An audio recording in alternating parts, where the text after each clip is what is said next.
ఎన్నికలకు September phobia పట్టుకుంది. స్థానిక సంస్థల ఎన్నికల్లో గట్టెక్కడం ఎలా అనే టెన్షన్లో ఉన్నారు.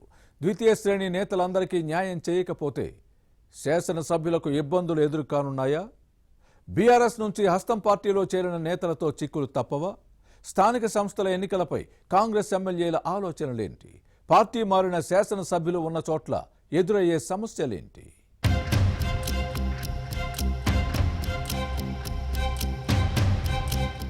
తెలంగాణలో ఎక్కడ చూసినా స్థానిక సంస్థల ఎన్నికల హడావిడి కనిపిస్తోంది. ఇన్నాళ్లు ఏ లొల్లి లేకుండా నియోజకవర్గాల్లో పర్యటించి స్థానిక నేతల జేజేలందుకున్న కాంగ్రెస్ ఎమ్మెల్యేలకు ఎలక్షన్ టెన్షన్ మొదలైంది. 10 ఏళ్లుగా పార్టీని అంటిపెట్టుకునున్న క్యాడర్కు స్థానిక సంస్థల ఎన్నికల్లో టికెట్లు ఇచ్చి గెలిపించుకోవాల్సిన బాధ్యత శాసనసభ్యులపై ఉంది. అయితే అసెంబ్లీ ఎన్నికల తర్వాత పార్లమెంట్ ఎన్నికలకు ముందు బీఆర్ఎస్ నుంచి కాంగ్రెస్ లో చేరిన నేతల పంచాయతీ నడుస్తోంది. ఇన్నాళ్లు జెండా మోసిన తమను కాదని అవినీతికి పాల్పడి అడ్డగోలుగా తమ మీద కేసులు పెట్టించిన కారు పార్టీ నేతలను ఎలా చేర్చుకున్నారని అప్పట్లోనే కొన్ని నియోజకవర్గాల్లో ఆగ్రహావేశాలు వ్యక్తమయ్యాయి.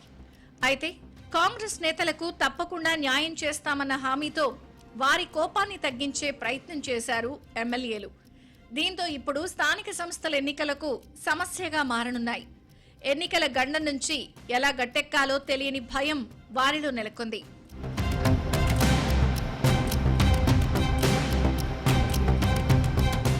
అసెంబ్లీ ఎన్నికల్లో ఓటమి, పార్లమెంట్ ఎలక్షన్స్ లో డకౌట్ తో బీఆర్ఎస్ నుంచి కాంగ్రెస్ లో చేరిన నేతలకు స్థానిక సంస్థల ఎన్నికల్లో అవకాశం కల్పిస్తామని కొందరు ఎమ్మెల్యేలు హామీ ఇచ్చారు.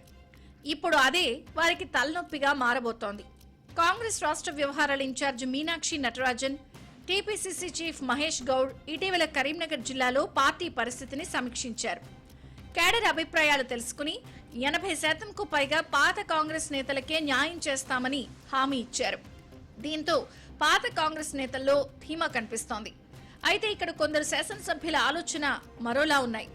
10 ఏళ్లుగా ఆర్థికంగా ఇబ్బందులు పడి కేసులు ఎదుర్కొన్న కాంగ్రెస్ నేతలకు స్థానిక సంస్థల ఎన్నికలను తట్టుకోవడం కష్టంగా ఉంది. ఆర్థిక బలంగా ఉన్న బీఆర్ఎస్ తో పోటీని తట్టుకునే అవకాశం లేదు.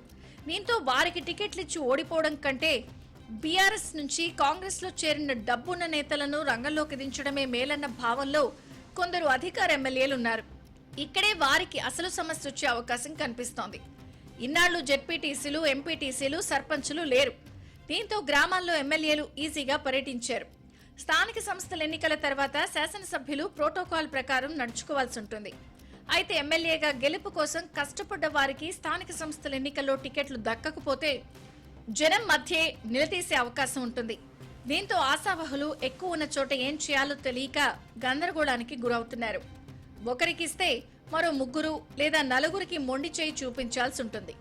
వారంతా గత బీఆర్ఎస్ మాదిరిగా తమపైన కూడా ఎక్కడ కక్ష పెట్టుకుంటారో, భవిష్యత్తులో ఎలాంటి ఇబ్బందులు తెస్తారో అన్న టెన్షన్లో శాసనసభ్యులున్నారు.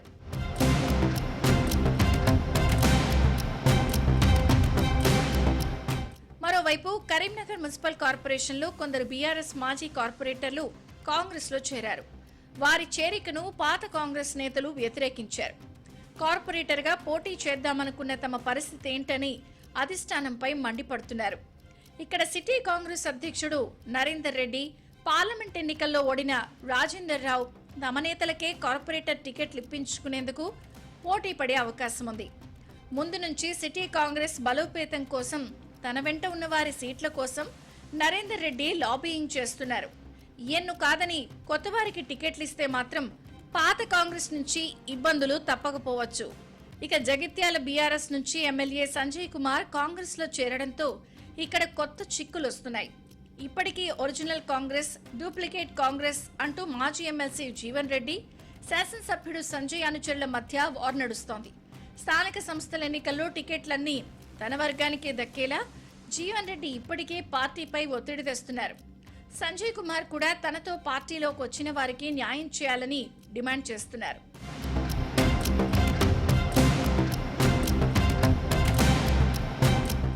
ఇక చొప్పదండి ఎమ్మెల్యే మేడిపల్లి సత్యం ఇప్పటి వరకు మార్కెట్ కమిటీ చైర్మన్లతో పాటు డైరెక్టర్ల పదవులన్నీ ఎలాంటి ఇబ్బందులు లేకుండా తన కోసం పనిచేసిన కాంగ్రెస్ నేతలకే ఇచ్చారు. కానీ స్థానిక సంస్థల ఎన్నికల్లో ఈ శాసనసభ్యుడిపై కొంత ఒత్తిడి ఉండే అవకాశం ఉంది.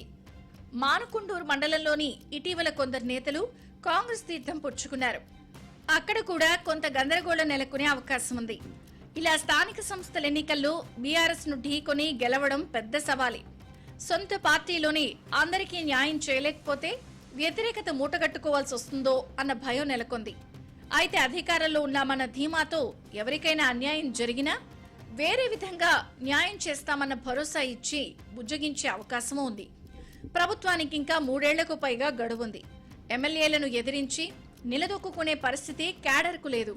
అందుకే ఆ ఒక్క ధైర్యమే స్థానిక సంస్థల ఎన్నికల వేళ శాసనసభ్యులను ధీమాగా ఉంచుతోంది. ఎమ్మెల్యేలు ఈ సమస్యలను ఎలా అధిగమిస్తారో చూడాలి మరి.